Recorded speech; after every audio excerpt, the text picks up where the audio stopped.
오늘 주시는 하나님 말씀은 고린도전서 15장 12절부터 26절까지 말씀입니다. 한 절씩 교독하겠습니다.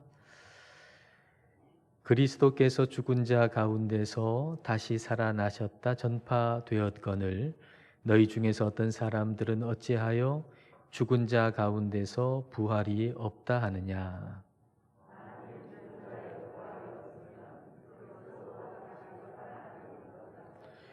그리스도께서 만일 다시 살아나지 못하셨으면 우리가 전파하는 것도 헛것이요 또 너희 믿음도 헛것이며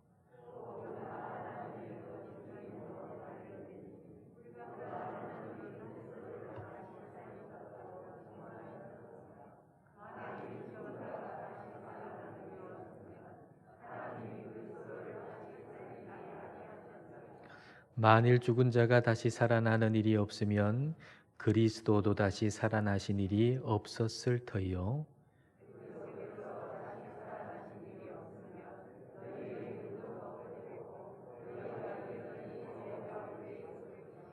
또한 그리스도 안에서 잠자는 자도 망하였으리니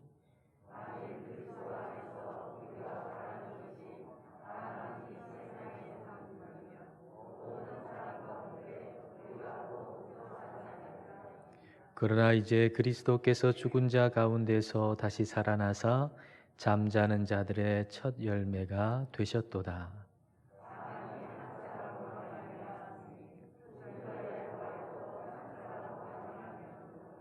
아담 안에서 모든 사람이 죽은 것 같이 그리스도 안에서 모든 사람이 삶을 얻으리라.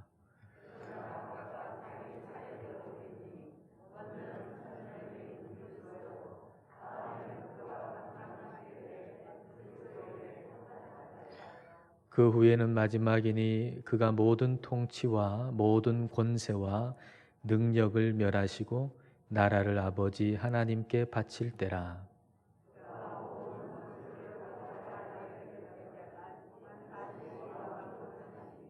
함께 읽겠습니다. 맨 나중에 멸망받을 원수는 사망이니라. 아멘. 브라질에 전해 내려오는 이야기가 있습니다. 브라질의 그 밀림 속에 사는 인디언 부족에게 찾아간 선교사의 이야기입니다. 이 인디언 부족에게 전염병이 돌아서 이제 사람들이 많이 죽어나가고 있던 때였습니다. 이 선교사는 이 부족 그 강 건너편에 병원이 있기 때문에 그 병원으로 이 사람들을 데리고 가서 치료를 받게 하는 것, 또 예방접종을 받게 하는 것, 이것이 유일한 소망이라고 생각했습니다. 그런데 하나 문제가 있었는데 이 부족에게는 그 강에 어떤 악령이 살고 있다고 믿고 있었던 겁니다. 그러니까 그들에게는 그 강을 건넌다는 것은 곧 죽음을 의미했던 거죠. 그래서 이 미신을 없애주기 위한 이제 과제에 착수를 합니다. 이 사람들한테 설명하는 거죠. 내가 강을 건너서 여기 왔는데 아무런 해도 받질 않았다. 그러니까 저 강에는 죽음의 힘이 없다. 그렇게 설명을 했습니다. 그래도 사람들이 안 믿는 거예요. 그러니까 사람들 데리고 가가지고 그 강에 손을 넣었습니다. 그걸 보고도 사람들이 안 믿는 거예요. 그리고 그 강 물을 자기 얼굴에 끼얹었습니다.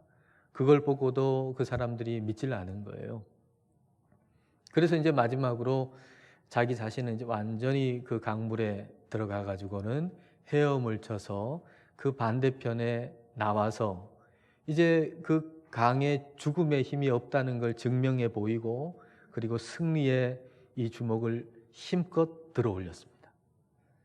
자, 그때 이것을 본 그 강 건너편에 있는 그 인디언 부족들이 그 다음 어떻게 했을까요?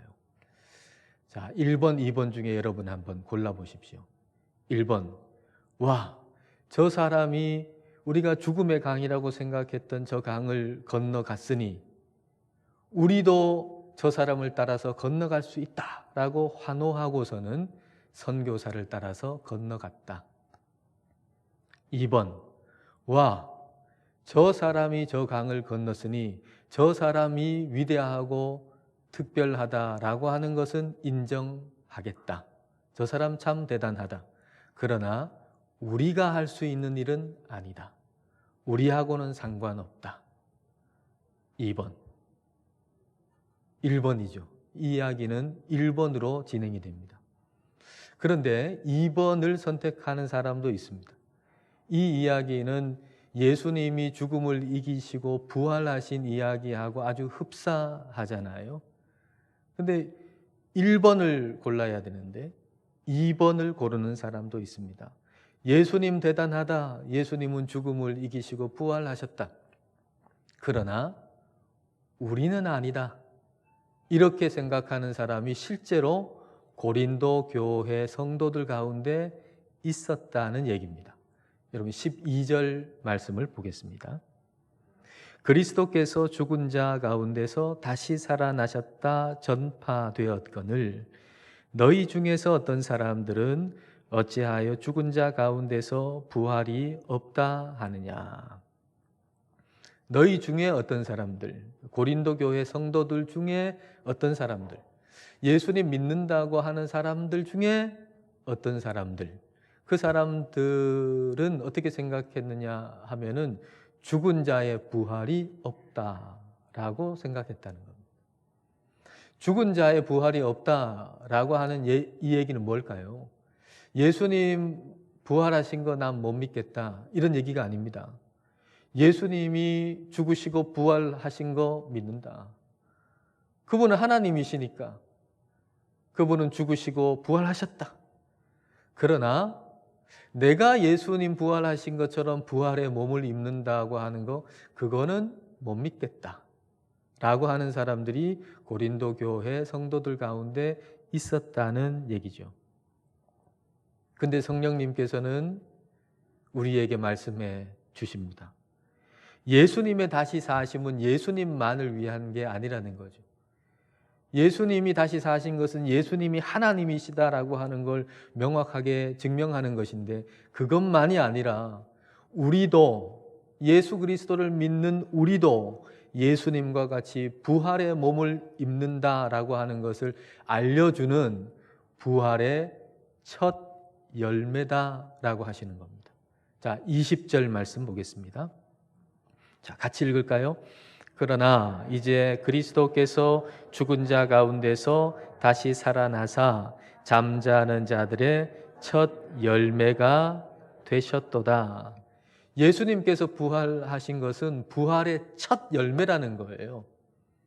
첫 열매라는 것이 나오면 그 다음에 줄줄이 열매가 맺히잖아요.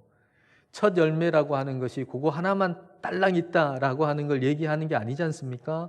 첫 열매가 열리면 그 다음에 줄줄이 두 번째, 세 번째 열매들이 맺힌다라고 하는 것을 보여주는 것처럼 예수님께서 부활의 몸을 입으셨다라고 하는 것은 예수님을 믿는 우리 모두가 그와 같이 부활의 몸을 입는다라고 하는 것을 보증해 주시는 거라는 얘기예요. 그러니까 예수님께서 부활하신 거하고 우리가 부활의 몸을 입는 거하고는 연결되어 있다는 얘기죠. 연결되어 있다.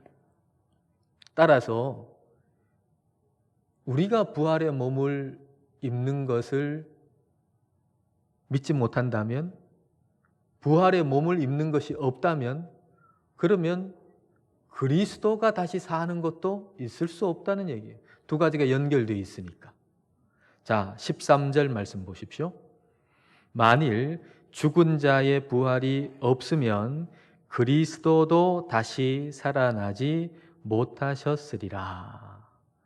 그리스도께서 다시 살아나신 것은 우리가 다시 사는 것, 우리가 부활의 몸을 입는 것하고 연결되어 있다는 거예요. 그러니까 이것 없으면 저것도 없고 저것이 없으면 이것도 없는 거예요. 예수님께서 다시 사셨다면 우리도 부활의 몸을 입는 것이고 이걸 믿으면 이것도 믿고 이걸 믿으면 이것도 믿는 거죠. 두 가지 다 연결되어 있어요.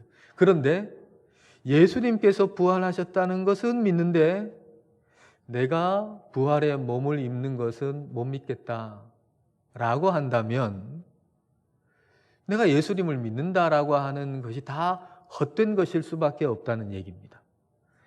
17절 말씀을 보겠습니다. 그리스도께서 다시 살아나신 일이 없으면 너희의 믿음도 헛되고 너희가 여전히 죄 가운데 있을 것이요. 그리스도께서 다시 살아나는 일이 없다면, 이걸 문맥을 따라서 다시 한번 풀어서 얘기해 본다면, 그리스도는 하나님이시니까 다시 살아나셨지. 난 그건 믿어. 그러나 내가 부활의 몸을 입는다고? 내 영이 계속 사는 건 나는 믿겠는데 내가 다시 부활의 몸을 입는다고? 몸이 다시 산다고? 이건 나는 못 믿겠다 라고 한다면, 그렇다면 네가 믿는 예수님 믿는다고 하는 그 믿음도 다 헛것이고, 그리고 너는 죄 가운데 여전히 있을 거다. 죄 사함 받은 것이 아니고 죄 가운데 여전히 있을 것이다. 그렇게 말씀하는 거예요. 그러면 이 얘기를 들은 사람 가운데는 이렇게 반박하는 사람도 있겠죠. 나는 예수님께서 십자가의 죽으심으로 죄 사함 받은 거 난 믿는다. 그리고 예수님이 부활하셨다는 거, 그것도 나는 믿는다. 그리고 내가 죽어서 내 영이 천국 간다는 거, 그것도 나는 믿는다. 단지 내가 예수님처럼 부활의 몸을 입는다는 거, 그거는 좀 내가 못 믿겠다. 근데 그거 하나 못 믿는다고 해가지고 내가 죄사함을 못 받았다고? 어떻게 그럴 수 있냐? 이렇게 말하는 사람이 있을 겁니다. 예수님께서 흘리신 보혈의 피로 우리는 죄사함 받았어요. 우리 예수님께서 십자가에서 뭐라고 하셨나요? 테텔레스타이, 다 이루었다라고 말씀하셨어요. 다 지불했다는 거죠. 우리의 죄의 빚을 다 지불하셨다는 거예요. 카드로 지불하신 것도 아니고 현금으로 즉석에서 곧바로 다 지불하셨어요. 다. 그 순간에 다 지불하셨어요. 그리고 그 죄의 값을 다 지불하셨다라고 하는 영수증, 그게 바로 예수님께서 부활하신 거예요.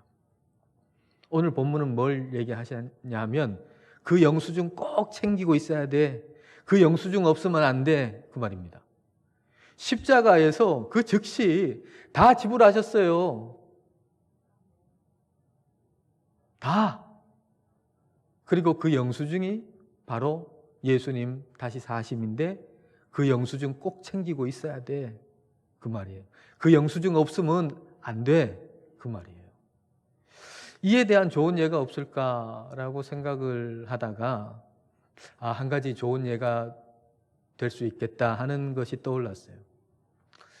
어떤 대형 할인마트인데 부산에도 한 군데가 있어요. 그곳에 예전에 가가지고 물건을 카트에 싣고 그리고 이제 계산을 했죠. 계산을 다 지불하고 그러면 보통 거기서 끝났잖아요. 다 지불했으니까 끝나요. 요즘에는 영수증 드릴까요? 묻잖아요. 영수증도 잘 안 받아요. 그럼 계산하고 나면 다 끝났죠. 근데 그 할인 매장은 말이죠. 다 계산 끝나고 나가지고 이제 밖으로 나가려고 그러면 한두 사람이 딱 서 있어요. 그리고 영수증 달라 그래요. 그 영수증을 주면은 영수증을 딱 보고 영수증에 그 물품이 있잖아요. 그 물품하고 카트에 담겨져 있는 거하고 이렇게 비교해요. 그리고 맞으면 체크를 딱 해주고 영수증을 줘요. 영수증 없으면 안 돼요. 다 계산했는데 영수증 필요 없다고. 영수증 없다. 그러면 안 돼요. 다시 가가지고 영수증을 발급받아야 돼요. 아니, 그 마트가 잘 이해가 안 되더라고요. 아니, 계산 다 했는데 왜 자꾸 영수증 보여달라 그러나. 아니, 이해가 잘 안 됐는데, 그 예가 예수님의 십자가의 죽으심과 부활에 아주 좋은 예가 되겠다 하는 생각이 들었어요.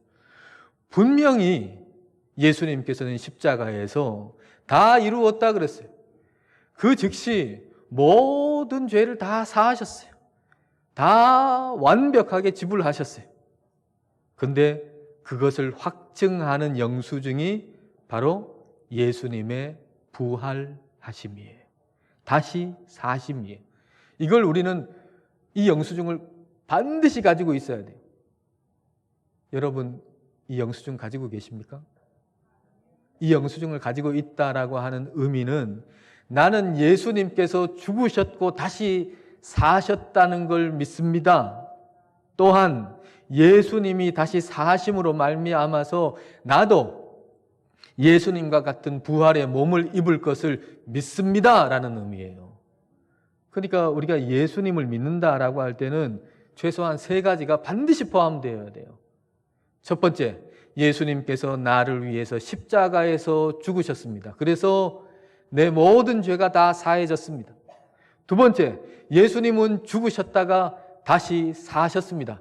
세 번째, 예수님께서 다시 사심으로 말미암아 나도 부활의 몸을 입습니다. 이 세 가지가 포함된 게 예수님 믿습니다라는 얘기입니다. 여러분, 예수님 믿으십니까? 예. 아멘 하신 분만 22절과 23절을 읽겠습니다. 자, 같이 읽겠습니다. 아담 안에서 모든 사람이 죽은 것 같이 그리스도 안에서 모든 사람이 삶을 얻으리라. 그러나 각각 자기 차례대로 되리니 먼저는 첫 열매인 그리스도요, 다음에는 그가 강림하실 때에 그리스도에게 속한 자요. 예수님께서 부활의 첫 열매가 되셨어요. 그래서 예수 그리스도께 속한 사람은, 예수님을 믿는 저와 여러분은 새 몸, 영원한 몸, 부활의 몸을 입게 되는 것입니다.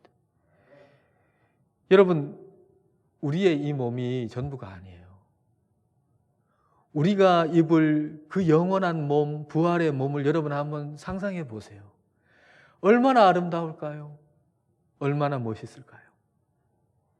우리가 입게 될 영원한 몸, 지금 이 몸하고는 비교할 수 없는 그 영원한 몸, 부활의 몸을 입을 때 그건 얼마나 멋있고 얼마나 아름다울까요? 아, 내가 부활의 몸을 입는다. 그리고 그걸 믿는 믿음으로 지금을 산다. 그럴 때 부활의 몸을 입을 것을 믿고 살 때 오늘의 삶에 어떻게 이걸 적용할 수 있을까 하고 묵상하고 생각할 때 제 마음속에 떠오른 단어가 두 가지가 있었어요. 하나는 훈련복이고 하나는 작업복이라고 하는 단어예요. 여러분, 오늘 우리는 훈련복을 입고 있어요. 우리가 장차 입을 그 부활의 몸이 정말 아름답고 멋진 정장이고 드레스라고 한다면 오늘 우리의 몸은 훈련복과 같은 것이죠. 훈련복을 입고 있다라고 생각할 때 제 마음속에 느껴지는 감정은 감사함이었어요. 여러분, 우리는 영적인 존재잖아요. 근데 몸을 동시에 가지고 있어요. 근데 이 몸 때문에 훈련을 받게 돼가지고 우리의 영이 강해지는 거라고요. 근데 만약에 이런 생각해 봤습니다. 만약에 내가 몸이 없는 영적인 존재인 천사로 지음받았다면 나는 어떻게 됐을까? 만약에 내가 몸이 없는 영적인 존재인 천사로 지음을 받았다면 나는 얼마나 교만했을까? 그래서 나는 천사 쪽보다는 타락한 천사 쪽인 사탄 쪽에 아마 있었을 것이다. 이런 생각이 들더라고요. 생각해 보니 제 몸의 연약함 때문에 내 생각한 대로 내가 원하는 대로 가질 못하고 하나님께 돌이킨 적이 한두 번이 아니에요. 이 연약한 몸 때문에 훈련을 받아가지고 그래서 하나님께 돌이키고 그래서 영이 강해져서 이제는 그 영에 따라서 몸을 움직일 수 있게 된 것이죠. 그리고 아직도 훈련이 필요하니까 훈련복을 지금도 입고 있는 것입니다. 우리는 지금 훈련복 입고 있어요. 그러니까 훈련복이 좀 낡아졌다고 해서 너무 낙심하지 마십시오. 여러분, 사도 바울을 한번 생각해 보십시오. 사도 바울은 정말 먼 거리를 전도 여행을 다녔잖아요. 더위 속에서도 추위 속에서도, 그리고 한낮에 그 태양까지 받으면서, 그때 무슨 선블락이 제대로 있었겠어요? 사도 바울이 선크림 바르고 다녔겠어요? 그러니 그 한낮의 그 태양에 의해서 그 피부가 얼마나 많이 상했겠어요. 그러니까 주름살도 많이 생기고 기미도 많이 생기고,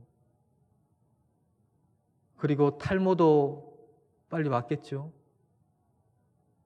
그러니까 지금 좋아하는 동안하고는 아주 거리가 먼 사람, 아마 실제 나이보다도 한 10년, 20년은 더 늙어 보이는 그런 외모였을 거예요. 그리고 전도하다가 또 박해를 받고 얻어맞고, 그러니까 몸이 성한 데가 어디 있겠어요. 그러니까 거울을 통해서 자기를 볼 때 낙심할 만하잖아요. 참 얼굴이 이게 웬 말이냐, 얼굴이 무슨 모양이 이거냐, 다 늙었네, 힘도 하나도 없네, 그럴 만한데 사도 바울은 그러지 않았어요. 고린도 후서 4장 16절 볼까요? 그러므로 우리가 낙심하지 아니하노니 우리의 겉사람은 낡아지나 우리의 속사람은 날로 새로워지도다. 우리의 겉사람이 있잖아요. 겉사람은 계속 낡아지는데, 근데 우리의 속사람은 날로 새로워진다고 오히려 소망을 가졌어요. 만약에 사도 바울이 몸이 없는 천사로, 영적인 존재인 천사로 지음받았다면 아마 사도 바울도 사탄 쪽에 있었음이 틀림없습니다. 근데 연약한 몸을 가지고 있잖아요. 빛을 보고서 3일 동안 앞을 못 보는 그런 연약한 눈, 연약한 몸을 가지고 있어서 좀 낫게 해달라고 하는데 내 은혜가 너한테 족하다라고 하셔서 계속 연약한 몸을 가지고 다닐 수밖에 없는 그런 연약한 몸, 사도 바울이 그 연약한 몸으로 훈련을 받고 훈련을 받아서 그 영이 누구보다도 강한 사람이 됐잖아요. 육신을 따라서 살지 아니하고 영의 사람이 됐잖아요. 그러니까 우리의 겉사람은 낡아지나 우리의 속사람은 날로 새로워진다라고 하는 이 이야기를 다시 한번 생각해 보면 이렇게 읽을 수가 있어요. 우리는 낡아지는 겉사람 덕분에 속사람이 날로 더 강해집니다. 우리에게 연약한 이 육신이 있기 때문에, 이 몸이 있기 때문에 이 몸 덕분에 우리가 훈련을 받아서 우리의 영이 강해지는 겁니다. 여러분, 우리의 몸은 훈련복이에요. 그리고 동시에 작업복이기도 해요. 내 몸이 작업복이다 라고 생각할 때 제 마음이 느껴지는 감정은 자유함이었어요. 좀 자유로워지더라고요. 여러분, 우리의 몸이 말이죠, 유일한 몸이라고 생각하고 아주 한 벌밖에 없는 정장, 한 벌밖에 없는 드레스라고 생각한다 그러면 그 한 벌밖에 없는 정장, 한 벌밖에 없는 드레스를 입고서 어떤 그림을 그리거나 어떤 작업을 할 때 조심스럽잖아요. 물감이 좀 튈까? 일하다가 뭐가 좀 튈까? 묻을까? 이게 걱정이 돼가지고 맡겨진 작업을 마음대로 할 수 있겠어요? 불가능하다고요. 그러나 작업복을 입은 사람은 자유해요. 뭐가 좀 묻어도 괜찮아요. 작업복을 입은 사람은 맡겨진 그 일에 몰두할 수 있어요. 여러분, 우리의 몸은 작업복이에요. 하나님 나라의 일을 하기 위해서 오늘 이 땅에 우리는 이 몸을 가지고 있는 거라고요. 이 몸은 하나님이 우리에게 주신 작업복이에요. 작업복. 우리가 후회하는 일은 안 해야 되는데 한 거, 이것도 후회하지만 해야 되는데 안 한 것 때문에 후회하는 게 훨씬 더 많아요. 우리의 몸 이거 하나밖에 없는 것처럼 생각해서 부활의 몸을 우리가 생각하지 않고 그런 믿음 가지고 살지 않아서 몸을 너무 살이다가 하나님의 일을 할 수 있는데 안 한 것이 얼마나 많겠어요. 근데 우리가 부활의 몸을 입을 것이다 라고 하는 믿음을 가지면서 지금 내가 입고 있는 이 몸은 작업복이다 라고 생각할 때 우리는 한 걸음 더 나아간 모험을 할 수 있어요. 주님 위한 모험. 그래서 주님의 일을 우리가 더 힘있게 자유롭게 담대하게 해나갈 수가 있는 것이죠. 지금의 이 몸이 유일한 정장이고 유일한 드레스라고 생각하면 뭐가 좀 묻을까? 뭐가 좀 튈까? 걱정하느라 너무너무 마음속에 낙심이 되죠. 좀 구겨지면 낙심되고 좀 뭐 묻으면 낙심되고 그러나 그럴 필요 없어요. 우리의 몸은 훈련복이고 작업복이에요. 훈련복을 입고 작업복을 입은 사람이 가장 아름다울 때가 언제입니까? 잘 훈련받을 때, 감사하게 훈련받을 때, 그리고 맡겨진 일에 매진하고 몰두할 때 그때 가장 아름다운 거예요. 여러분 20대, 30대 젊어서 아름다운 거 아니에요. 건강해서 아름다운 거 아니에요. 우리는 지금 훈련복을 입고 있고 작업복을 입고 있거든요. 그래서 감사하게 하나님이 주시는 허락해 주시는 훈련을 감사하게 받고 그리고 하나님께서 맡겨주신 하나님의 일을 우리가 힘있게 담대하게 해나갈 때 그때 가장 멋있고 아름다운 거예요. 우리는 예수님께서 부활하신 부활의 첫 열매의 은혜를 받은 사람이에요. 우리도 그 부활의 몸을 입을 거예요. 그래서 그 은혜를 받은 저와 여러분은 더 열심히 감사하게 이 땅에서 훈련받고 그리고 하나님께서 맡겨주신 하나님의 일을 그렇게 담대하게 해나갈 수가 있습니다. 그런 저와 여러분 되실 수 있기를 주님의 이름으로 축복합니다. 기도하겠습니다. 이 시간 기도하실 때 예수님께서 부활의 첫 열매가 되심을 감사하십시다. 그리고 예수님께서 부활의 첫 번째 열매가 되심으로 예수님께 속한 우리도 부활의 몸을 입을 것을 소망 가운데 바라보십시다. 그래서 지금 우리가 입은 옷이 훈련복이고 작업복임을 생각하면서 우리의 겉사람이 낡아질 때 낙심하지 않기를 기도합시다. 오히려 새 몸을 입을 것을 바라보면서 더 잘 훈련받고 더 자유롭고 담대히 하나님 나라의 일을 할 수 있기를 이 시간 함께 기도하겠습니다.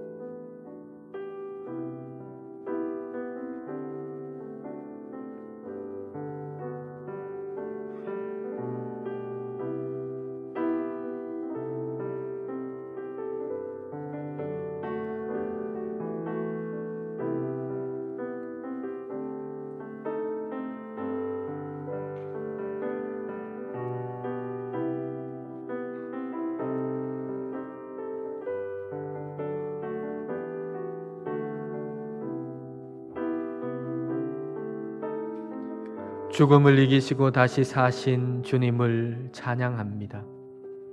부활의 첫 열매가 되셔서 주님께 속한 우리 모두에게 새 몸, 영원한 몸, 부활의 몸을 주심을 알게 하시고 믿게 하시고 소망을 가지게 하심을 감사합니다. 그리하여 점점 나이 들고 낡아지는 이 몸으로 인해서 낙심하지 않고 훈련복을 입은 자가 훈련에 몰두하듯이 주님께서 허락하시는 훈련을 감사히 잘 받을 수 있게 하옵소서. 작업복을 입은 자가 다른 데 신경을 끄고 맡겨진 일에 몰두하듯이 주님께서 맡기신 하나님 나라의 일에 집중하게 하옵소서. 죽으시고 다시 사신 예수님 이름으로 기도드립니다. 아멘.